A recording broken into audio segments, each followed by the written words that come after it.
جب ماہ صیام رمضان المبارک جلوہ گر ہوتا ہے، جنت کے 8 دروازے کھول دیے جاتے ہیں، جہنم کے دروازے بند کر دیے جاتے ہیں اور شیاطین جکڑ دیے جاتے ہیں۔ اللہ جل شانہ اس موسم رحمت میں خاص عنایات اپنے بندوں پہ فرماتا ہے۔ ایک نفل ادا کرنے سے فرض ادا کرنے کا ثواب ملتا ہے اور ایک فرض ادا کرنے سے 70 فرائض ادا کرنے کا ثواب ملتا ہے۔ اسی طرح راہ خدا میں 1 روپیہ دو گے تو 70 روپے خرچ کرنے کا ثواب ملے گا۔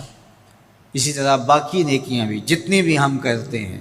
وہ ایک نیکی کریں گے تو 70 گنا اجر ماہ صیام میں ہمیں نصیب ہوتا ہے۔ اس لیے اہل ایمان کا یہ طریقہ ہے کہ وہ اس مہینے میں کثرت کے ساتھ تلاوت کرتے ہیں، کیونکہ ایک مرتبہ اگر قرآن مجید پڑھ لیا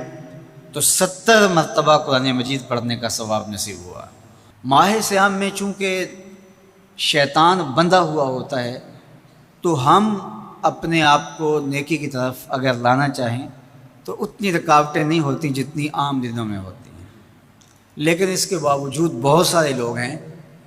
جو رات کو بڑا پکا ارادہ کر کے سوتے ہیں کہ میں صبح وقت پہ اٹھوں گا اور نوافل بھی پڑھوں گا اور نماز بھی ادا کروں گا، لیکن جب صبح ہوتی ہے تو انہیں یا تو جاگ نہیں آتی یا نیند سے بیدار ہو جاتے ہیں، بستر سے اٹھا نہیں جاتا۔ جب کہ وہی شخص انہوں نے صبح سبزی منڈی جانا ہو تو چھلانگ لگا کے اٹھتے ہیں اور سبزی منڈی پہنچتے بھی ہیں۔ سستی طبیعت کا کسل نہیں ہوتا۔ عمومی طور پہ ہم اپنے آپ کو بیمار تصور کر لیتے ہیں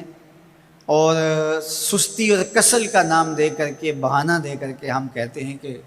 بس کیا کریں، ہم کو ارادہ کرتے ہیں روز لیکن ہم سے اٹھا نہیں جاتا، بس طبیعت اس طرح کی ہے، کسل ہے، سستی ہے۔ تو یہ بات ذہن میں رکھیے گا کہ ارادہ کرنے کے باوجود بھی صبح جب ہم اٹھ نہیں پاتے یا کوئی بھی نیکی کا کام ہم کرنے کا ارادہ کرتے ہیں تو ارادہ کرنے کے باوجود ارادہ ہی رہ جاتا ہے، ہم کر نہیں پاتے، تو اس کا سبب یہ ہوتا ہے کہ بہت سارے ہم گناہ کر چکے ہیں اور ان گناہوں کی وجہ سے ہم نیکی کی توفیق نہیں پاتے۔ حضرت حسن بصری رضی اللہ تعالی عنہ نے یہی وجہ اس کی بیان فرمائی ہے۔ تو اس کا بہترین طریقہ یہ ہے کہ توبہ کی جائے، اور توبہ بھی سچے دل سے کی جائے، رو رو کے اللہ سے گناہوں کی معافی مانگی جائے، اور سچے دل سے جب توبہ کی جائے تو پھر سارے گناہ نہ صرف مٹا دیے جاتے ہیں بلکہ ان کو بدل کے نیکیوں میں تبدیل کر دیا جاتا ہے۔ تو ماہ صیام کے اندر پختہ عزم کریں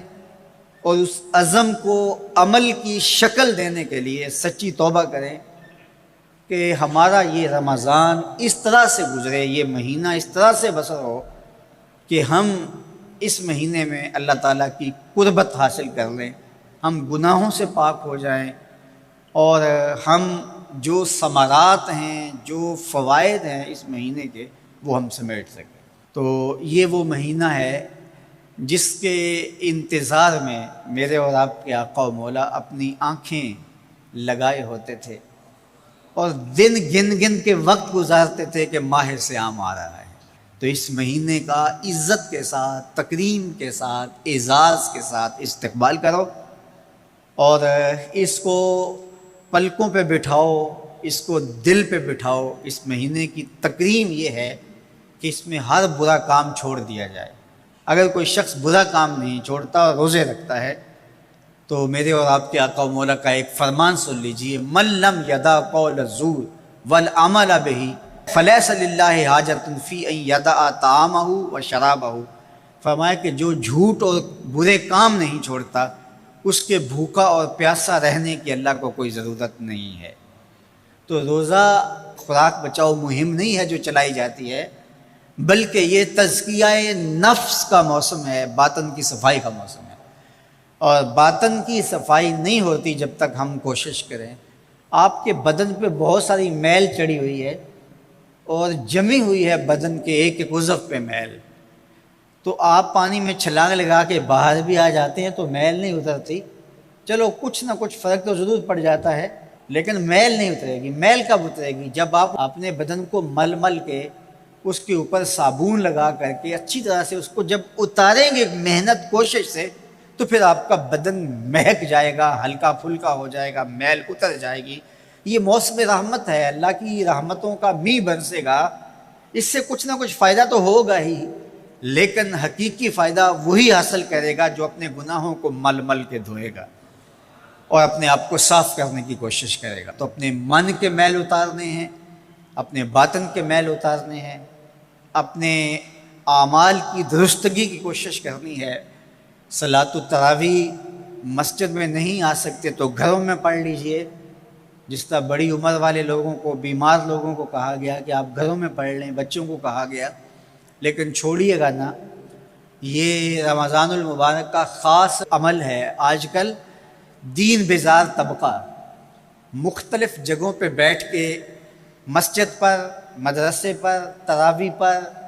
ان چیزوں پر تبصرہ کر رہا ہے اور اتنا ہلکا ثابت کرنا چاہ رہا ہے ان امور کو، جس طرح یہ چیزیں ہوتی کچھ نہیں ہیں۔ جبکہ ماہ صیام کے قیام پر میرے اور آپ کے آقا مولا نے بشارت دیتے ہوئے فرمایا، من قام رمضان ایمانا و احتسابا غفر لہ ما تقدم من ذنبہ،